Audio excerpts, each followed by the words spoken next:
அன்புள்ளங்களுக்கு வணக்கம். இன்றைக்கி என்ன வண்டி வேலை செய்ய போகிறோம். ஆக்சுவலாக பழைய வண்டி அப்படிங்கிறதே வேலை செய்கிறதே அது ஒரு கலைன்னு வச்சுக்கங்க.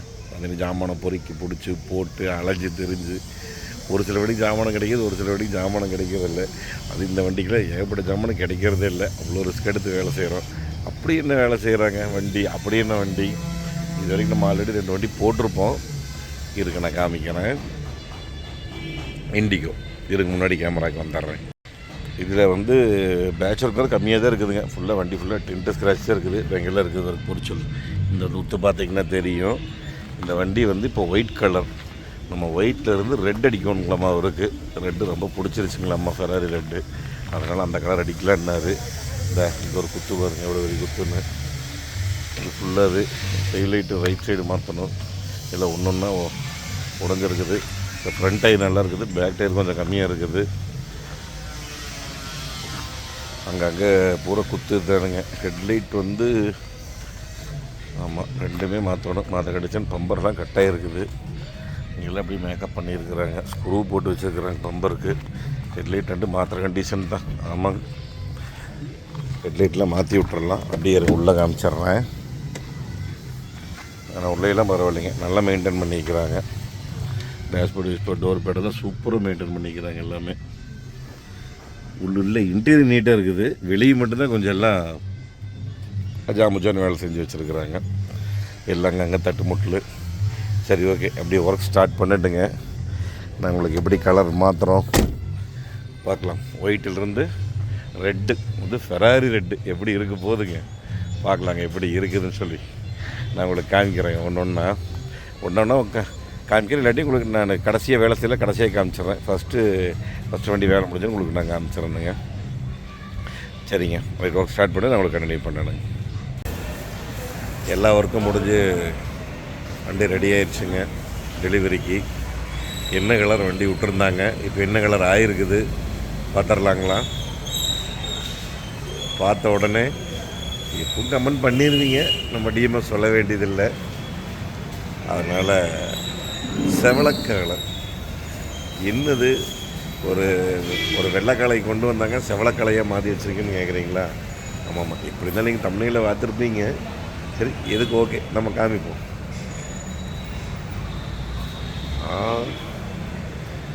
அந்த வண்டியா இந்த வண்டி அதே தானுங்க. சரி இருக்கு, நான் கட் பண்ணிவிட்டு அப்படி முன்னாடி கேமராக்கு வர்றேங்க.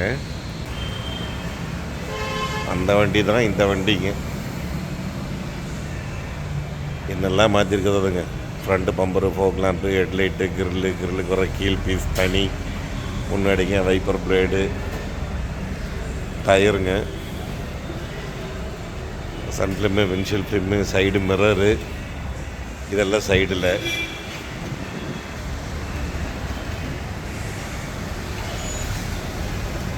டிஸ்க் பெயிண்டிங்கு, அலாய்வில் மட்டும் ஆக்சுவலாக கிடைக்கலைங்க. ஆக்சுவலாக போன ஒரு வண்டி நம்ம பண்ணியிருந்த போது நம்ம அலாய்வில் ட்ரை பண்ணியிருந்தோம். அது கரெக்டாக மேட்ச் ஆக மாட்டேங்குதுங்க. வீல் போல்ட்டு அதுக்கப்புறம் பின்னாடி லோகோ செட்டுங்க, ஸ்பாய்லரு, டெய்லைட்டு, நம்பர் பிளேட்ஸுங்க, இதெல்லாம் பின்னாடி. அப்புறம் ஏசி சர்வீஸு, சன்வைசரு, இதெல்லாங்க. கொஞ்சம் அட்ஜஸ்ட் பண்ணிக்கங்க. மேலே ஏரியலு, இதெல்லாம் வெளியே. அதுக்கப்புறம் உள்ளுக்குள்ளே செட்டு, சீட் கவரு, மேட்டு கேட்டு, சப்வூஃபரு, ஃபுல்லி லோடட் பண்ணிக்கிறாங்க. அலாய்வில் மட்டும் போட்டிருந்தா வண்டி ஃபுல்லி லோடட் ஆகிருக்கு. அது ஒன்று தான் குறையாக இருக்குது. ஃபுல்லாக இன்டீரியர் க்ளீனிங்கு, நூடுல்ஸ் மேட்டுங்க, full mat, seat cover, tan with black, android செட்டுங்க, ஸ்டேரிங் குரூப் கவருங்க.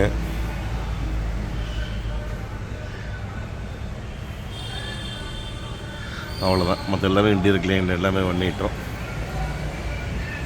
அவ்வளோதாங்க. எப்படி இருக்குதுங்க? இதுதானே கமெண்ட் பண்ணியிருப்பீங்க எப்படி இருக்குது அப்படின்னு. சரி இருங்க, அப்படியே நான் முன்னாடி கேமராக்கு வந்துடுறேங்க. அவ்வளோதானுங்க வேலைகள். எப்படி இருக்குதுன்னு மறக்காமல் நீங்கள் தான் சொல்லணும் எப்படி இருக்குதுன்னு. ஒவ்வொரு வீடியோலையும் நான் சொல்கிறது தானுங்க. ஏன்னா ஒரு சில பேர் பார்த்துருக்க மாட்டாங்க வீடியோ. அதனால் யூஸ்டு கார்ஸ் வாங்கும்போது பார்த்து நல்லா ஒரு தடவை 2 தடவை செக் பண்ணி கீழேலாம் குமிஞ்சு பார்த்து வாங்குங்க. ஒரு வண்டி செலவு பண்ணணும் அப்படின்னா நல்லா சென்டிமெண்ட்டாக இருந்தால் மட்டும் செலவு பண்ணுங்க. ஒரு தடவைக்கு 2 தடவை யோசனை பண்ணி. ஏன்னா நம்ம வண்டிக்கு மேலே செலவு பண்ணுவோம். வண்டிக்கு மேலே செலவு பண்ணும்போது ஏன்னா இந்த வண்டிக்கும் அப்படி தான் செலவு பண்ணும்போது நாளைக்கு திருப்பிக்கும் போது ரீசேல் இருக்காது. ஏன்னா ஒரு தடவைக்கு 2 தடவை கேட்டு தான் வேலை செய்கிறதுங்க. நானும் சில பேர்த்து வண்டியில் நான் செய்யவே முடியாதுன்றேன். ஏன்னா அவங்க விற்கிறேன்னு சொல்லுவாங்க ஒரு வருஷத்தில். இவ்வளோ வேலை செஞ்சு ஒரு வருஷம் விற்கணும், எதுக்கு இந்த வண்டி வேலை செய்யணுங்க? செய்யவே கூட அத்தனையும் புதுசு போட்டிருக்கு வண்டியில்.